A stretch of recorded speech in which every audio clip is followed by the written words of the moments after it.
আসসালামু আলাইকুম। আজ আমরা তৈরি করে দেখাবো নাস্তার রেসিপি।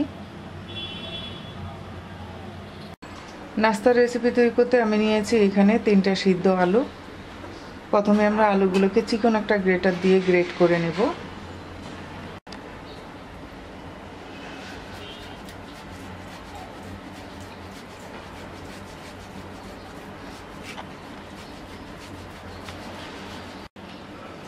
আলু গ্রেট করে নিয়েছি, এবার একটা মিক্সিং বলে নিয়ে নিচ্ছি।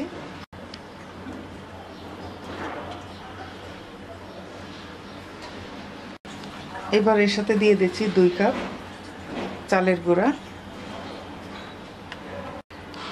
দিয়ে দিচ্ছি 1/4 কাপ চীনা বাদামের গুঁড়া, দিয়ে দিচ্ছি আদা আর কাঁচামরিচ। এখানে আমি 4টা কাঁচামরিচ আর 1/2 ইঞ্চি পরিমাণ আদা গ্রেট করে নিয়েছি, এটা দিয়ে দিচ্ছি। দিয়ে দিচ্ছি ধনিয়া পাতা কুচি, আস্ত জিরা দিয়ে দিচ্ছি 1/2 চা চামচ, দিয়ে দিচ্ছি 1/2 চা চামচ কালো গোলমরিচের গুঁড়া,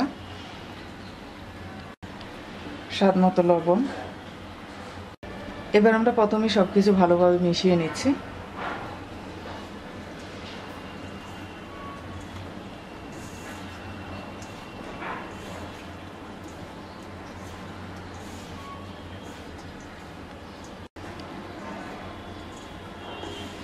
এবার অল্প অল্প করে পানি দিয়ে ডো তৈরি করে নেব।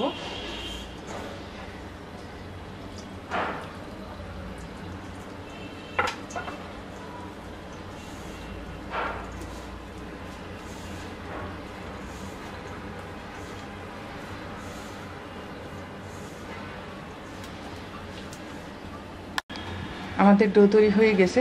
এবার ডোটাকে আমরা ডেকে রেখে দেব 5 মিনিট।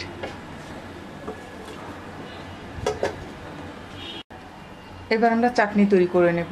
একটা ব্লেন্ডারে জার নিয়ে নিচ্ছি, দিয়ে দিচ্ছি ধনিয়া পাতা, 3টা কাঁচামরিচ, 1/2 ইঞ্চি পরিমাণ দিয়ে দিচ্ছি আদা, 1/2 চা চামচ ভাজা জিরার গুঁড়া, স্বাদ মতো লবণ, 2 টেবিল চামচ টক দই, দিয়ে দিচ্ছি অল্প একটু পানি। এবার ব্লেন্ড করে নিচ্ছি।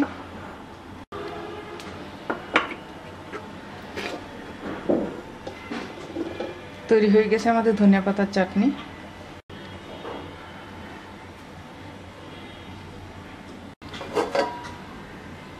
ডোটা রেস্টে দিয়েছি 5 মিনিট হয়ে গেছে। এবার আমরা পরিমাণ মতো ডো নিয়ে পরোটা তৈরি করে নেব।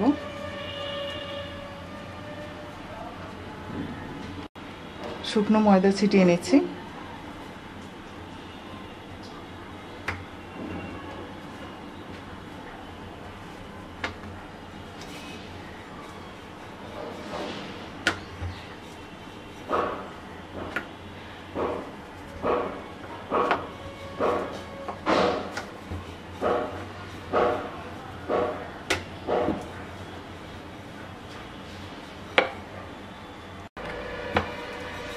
পরোটা বেলে নেওয়ার পর এখন আমরা সুন্দর একটা শেপ দেওয়ার জন্য আমি এখানে নিয়েছি একটা টিফিন কারি বাটি। এটা দিয়ে আমরা কেটে পরোটাগুলো সুন্দর একটা শেপ দিয়ে নেব।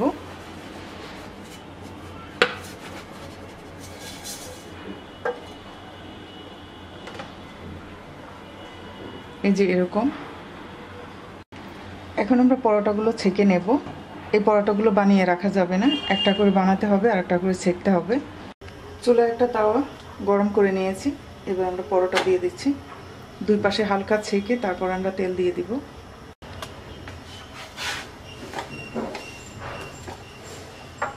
তেল দিয়ে দিচ্ছি।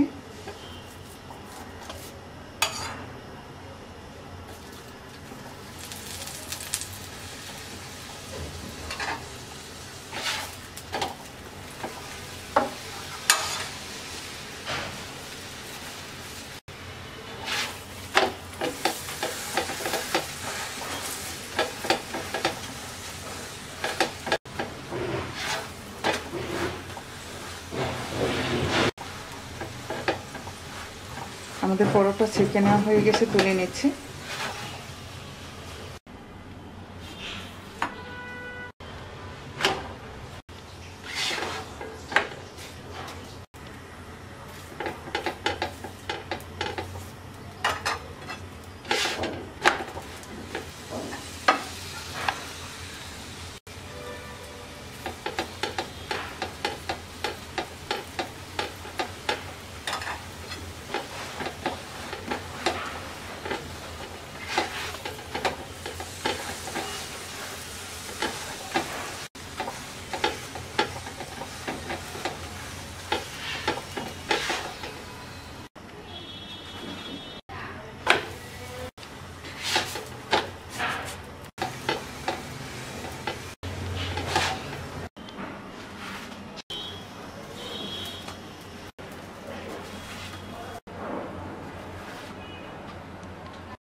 তৈরি হয়ে গেছে আমাদের নাস্তার রেসিপি। আশা করি রেসিপিটি আপনাদের ভালো লাগবে। আজকে এই পর্যন্তই। সবাই ভালো থাকবেন। আল্লাহ হাফেজ।